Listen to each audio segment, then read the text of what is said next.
Vocational টিভির পক্ষ থেকে সম্মানিত ভিউয়ার্স ভাই ও বোনদের জানাই আন্তরিক শুভেচ্ছা ও অভিনন্দন। সম্মানিত ভিউয়ার্স, আপনাদের সাথে আমি রয়েছি Mohammad Rashed Mosharraf, trade instructor, Itna Nurpur DD Madrasa, Itna Kishoreganj. সম্মানিত ভিউয়ার্স, আজকের আলোচ্য বিষয় পঞ্চম গণবিজ্ঞপ্তিতে কারিগরি শাখায় এমপিওভুক্ত হওয়ার অনলাইন সফটওয়্যার সম্বন্ধে আলোচনা। সম্মানিত ভিউয়ার্স, আপনারা সবাই জানেন যে এমপিওভুক্ত স্কুল, কলেজ, মাদ্রাসা এবং কারিগরি শিক্ষা প্রতিষ্ঠানে 3টি অধিদপ্তরের মধ্য দিয়ে এমপিওভুক্তি হতে হয়। তার একটি হলো কারিগরি শিক্ষা অধিদপ্তর বা DTE, director of technical education.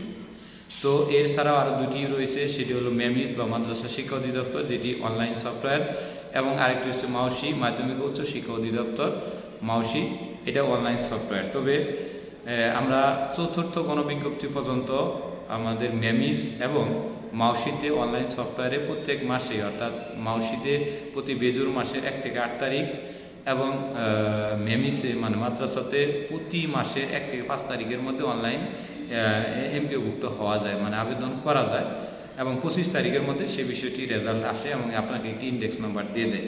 তবে কারিগরিতে এই সুবিধা নেই। কারিগরিতে 6টি আঞ্চলিক কার্যালয় বা 8টি আঞ্চলিক কার্যালয়ের মধ্য দিয়ে আপনাকে এমপিওভুক্ত হতে হয়। তবে এটিকে আমরা বলি অ্যানালগ পদ্ধতি। আর কারিগরিতে একটি এমপিওভুক্ত হতে চৌদ্দ গণবিজ্ঞপ্তিতে আমাদের আলোকে যতটুকু বুঝেছি সেটি হলো সর্বনিম্ন আপনাকে 5 মাস সময় লাগবে এবং সর্বোচ্চ 8 মাসের মধ্যে আপনার কাগজপাতি যদি সম্পূর্ণ ঠিক থাকে তাহলে আপনি এমপিওভুক্ত হতে পারবেন।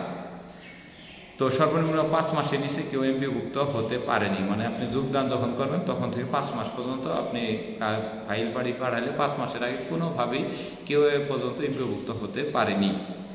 আর আমি আপনার এই কারিগরি শিক্ষা অধিদপ্তরের অধীনে চতুর্থ গণবিজ্ঞপ্তিতে চট্টগ্রামের Kusumpura high school and college, Shantirhat, Patiya, চট্টগ্রামে এসএসসি ভোকেশনাল শাখার ট্রেড ইন্সট্রাক্টর ড্রেস মেকিংয়ে সুপারিশপ্রাপ্ত হয়েছিলাম। প্রায় 3 মাস, আমার প্রায় 4 মাস, 4.5 মাস পর্যন্ত আমার কোনো এমপিও হয়নি। পরে রিজাইন দিয়ে চলে এসে আমি এসএসসিভুক্ত এসএসসি ভোকেশনালে ইটনা নূরপুর ডিডি মাদ্রাসায় চাকরি করছি এবং দীর্ঘ 7 মাস, এখন সময় থেকে প্রায় 7 থেকে 8 মাসের মতো সময় ধরে আমি আপনার এখানে এমপিওভুক্ত এবং ইন্ডেক্স প্রাপ্ত হয়েছে। তো সেই হিসেবে একটি বিষয়টি বলি, আপনার যে অনলাইন যে সফটওয়্যারের কথা বললাম কারিগরি, আমাদের চতুর্থ গণবিজ্ঞপ্তিতেও এই অনলাইন সফটওয়্যারের মধ্য দিয়ে কারিগরি করার জন্য অনেক চেষ্টা চলছিল, কিন্তু সেটার হয়ে ওঠেনি। তো পঞ্চম গণবিজ্ঞপ্তি প্রাথমিক সুপারিশের পর 2টি নোটিশ আমাদের চোখে পড়েছে। সেটি হলো যে এই কারিগরিতে অনলাইন সফটওয়্যারের মধ্য দিয়ে যিনি আবেদন আহ্বান করা যায় সে বিষয়ে সচিবালয়ে একটি মিটিং আহ্বান করা হয়েছে, 2টি আলাদা মিটিংয়ে, এবং আশা করা যাচ্ছে যে পঞ্চম গণবিজ্ঞপ্তি থেকে এই আপনার অনলাইন সফটওয়্যার চালু হবে। যদি অনলাইন সফটওয়্যার চালু হয় তাহলে মাদ্রাসার মতো প্রতি মাসে আপনারা আবেদন করতে পারবেন এবং প্রতি মাসে 25 তারিখের মধ্যে আপনার এই ইন্ডেক্স পড়বে এবং আগামী মাসে অর্থাৎ জানুয়ারিতে যদি আবেদন করেন ফেব্রুয়ারিতে আপনি বেতন পাবেন।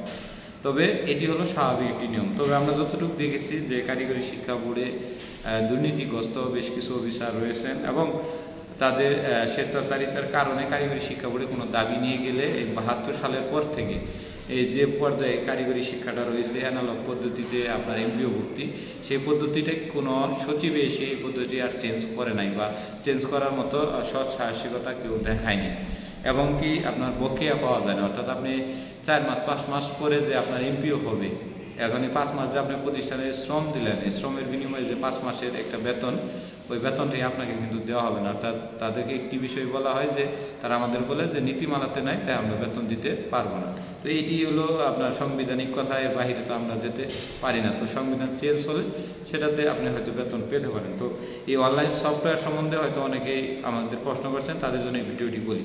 আর আমি আমার বাস্তব আলোকে বলবো যে কারিগরি শিক্ষা বোর্ড এরকম অনেক এই মিটিং মিছিল বা এ ধরনের অনেক বিষয়ে হাতে নেয়। হাতে নেওয়ার পরে মিটিং হয়, বৈঠক হয়, প্রকল্প হয়, বাস্তবায়ন হয়, কিন্তু প্রজ্ঞাপন হয় না। তার মানে বুঝছেন যে অনেক বিষয়ই রয়েছে কারিগরির, যে তারা সময় উপযোগী কিছু বিষয় জনগণকে সান্ত্বনা দেওয়ার জন্য হাতে নেয়, নেওয়ার পরে পরবর্তীতে সেটা আর পাস হয় না। এরকম একটি হলো এই যে এমপিওভুক্ত শিক্ষকদের অনলাইন আবেদন, যারা 3য় গণবিজ্ঞপ্তিতে দাবি করা হয়েছিল, 4র্থ গণবিজ্ঞপ্তিতে করা হয়েছিল, এখন আবার 5ম গণবিজ্ঞপ্তিতেও অনেক করছেন। তবে আমরা আশা করি যদি হয়ে যায় তাহলে আলহামদুলিল্লাহ, আর যদি না হয় তাহলে পুনরায় সেই আগের নিয়মে যে 5 মাসের আগে কারো এমপিওভুক্তি হওয়ার সুযোগ থাকবে না। তবে যদি কখনো হয়ে যায় বা প্রজ্ঞাপন হয় তাহলে আমরা অবশ্যই এই ভোকেশনাল টিভির মধ্য দিয়ে জানিয়ে দেব। ধন্যবাদ সবাইকে, সবাই ভালো থাকবেন।